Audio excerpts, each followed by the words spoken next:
cukai 40 bilion. Kemana duit pergi? Kita hanya dapat RM30.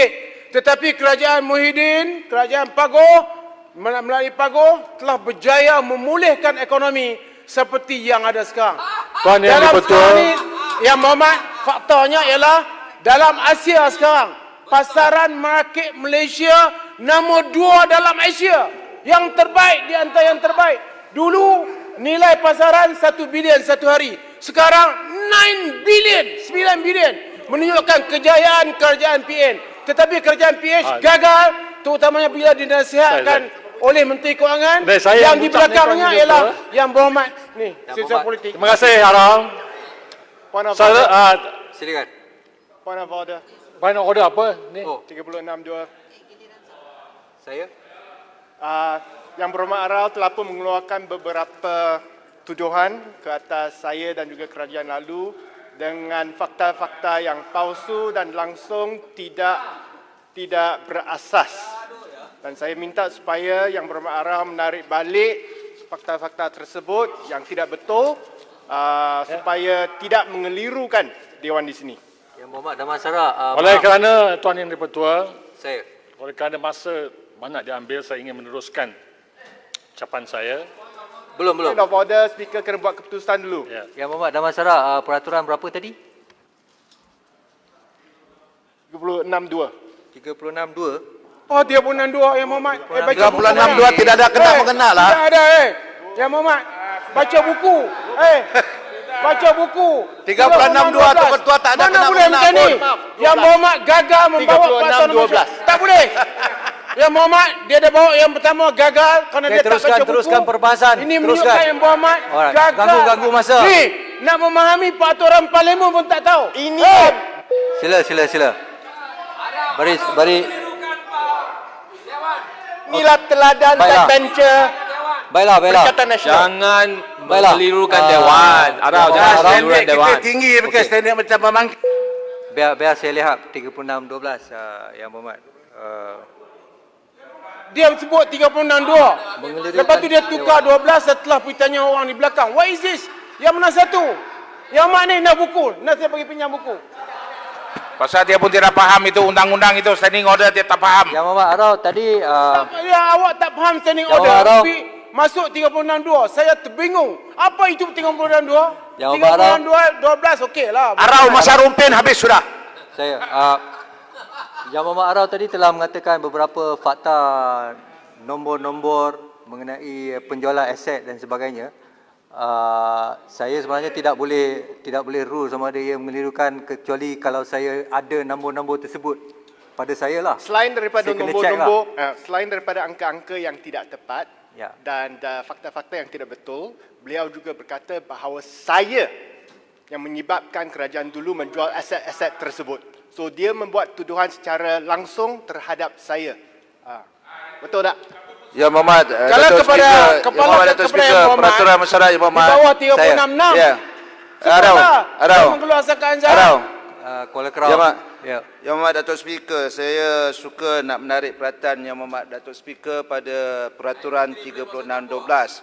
Ya. Jika sesuatu orang ahli yang lain tidak berpuas hati dan berpendapat mengelirukan Dewan, Yang Berhormat yang tersebut bolehlah membuat usul, bukan mendesak speaker untuk buat ruling.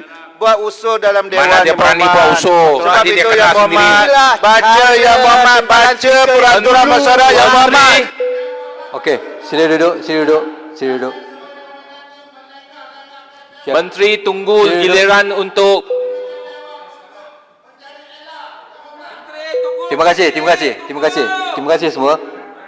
Saya rasa Yang Berhormat telah membaca keseluruhan 36/12. Terima kasih kerana memang teranglah daripada 36/12 tu Yang Berhormat perlu membuat satu usul.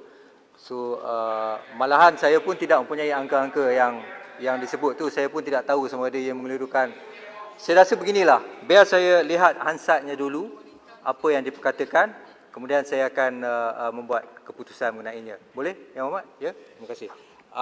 Yang Berhormat Rompin, maaf kita telah termakan masa. So saya teruskan, saya berikan Yang Berhormat 5 minit seperti yang dimulakan tadi kerana Terima kasih, terganggu Tuan Yang Dipertua. dipersilakan. Ya. Sebenarnya dari segi faktor, hampir semua indikator ekonomi negara semasa Pakatan Harapan pemerintah adalah tidak memberangsangkan dan negatif yang menyebabkan kepercayaan dunia kepada Malaysia tidaklah begitu baik. Tidak ada orang mau berdagang, harga komoditi jatuh dan hutang sampai membengkak. Dan ini semua adalah indikator-indikator yang tidak baik. Di samping yang paling merunsingkan kita adalah pegawai-pegawai kerajaan resah. Ada juga menteri-menteri PS yang baik, ya. Tetapi kebanyakannya pegawai-pegawai kerajaan resah kerana campur tangan yang keterlaluan dan melepasi batas undang-undang dan peraturan yang telah kita bina selama ini sejak merdeka sehingga sekarang, di mana ahli-ahli politik dan pegawai kerajaan bekerjasama dengan baik untuk membangunkan negara. Yang memang tuan-tuan, saya terus kepada masalah-masalah ekonomi negara. Saya rasa sektor yang harus menjadi tumpuan kerajaan hari ini adalah sektor pengeluaran dan sektor pelancongan. Kedua-dua sektor ini sangat penting kepada negara, terutamanya sektor pelancongan. Saya berharap satu dana harta pelancongan dapat ditubuhkan bagi membantu sektor pelancongan yang teruk terjejas hasil daripada COVID-19 baru-baru ini. Beberapa perkara lain seperti Felda, ECRL. ECRL adalah satu projek yang penting yang dibuat atas pertimbangan ekonomi, bukan pertimbangan politik. Asas kepada pembinaan ECRL adalah daripada port ke port. Port Kelang kepada Port Kuantan dan terus ke negeri Kelantan. Dengan pembinaan ini, Pahang berharap satu koridor baru pembangunan akan wujud dan pelabuhan darat baru akan wujud di koridor Karak, Mentekap dan Temerloh. Inilah azas. Kita berharap satu kawasan industri baru tumbuh dan pelabuhan darat dapat kita wujudkan di koridor Karak, Temerloh, Mentekap yang mempunyai dari segi population yang besar di situ. Ini membantu pertumbuhan ekonomi negara dan Kuantan akan menjadi satu bandar pusat pertumbuhan baru negara yang akan menghubungkan di antara dua port, iaitu Port Kuantan dan Port Kelang. Jadi saya berharap kerajaan balik semula kepada alignment asal ECRL ini. Soal kos itu boleh dibincangkan dan saya rasa dari segi unit kosnya tidaklah begitu beza di antara yang dikira oleh kerajaan PS ataupun kerajaan Barisan Nasional dahulu. Yang keduanya ialah masalah Felda. Masalah Felda harus dilihat secara keseluruhan. Bukan sahaja dari segi keuangan sahaja, tetapi asas Felda itu ditubuhkan. Apakah undang-undang yang support penubuhan Felda, iaitu GSA. GSA harus dilihat semula dan dibaharui sesuai dengan keadaan sekarang. Dari segi pembagian harta pusaka harus dilihat semula bagaimana kaedahnya supaya memudahkan harta pusaka di kawasan Felda diuruskan dengan lebih cekap. Pengurusan ladang harus dilihat semula kembali kepada soal asas, iaitu pengurus Felda mempunyai kuasa yang kuat dalam tanah-tanah GSA seperti dalam Akta GSA yang diasaskan hanya untuk keperluan Felda. Ini semua adalah satu penyelesaian secara menyeluruh harus dilihat oleh kerajaan bagi menyelesaikan masalah Felda hari ini.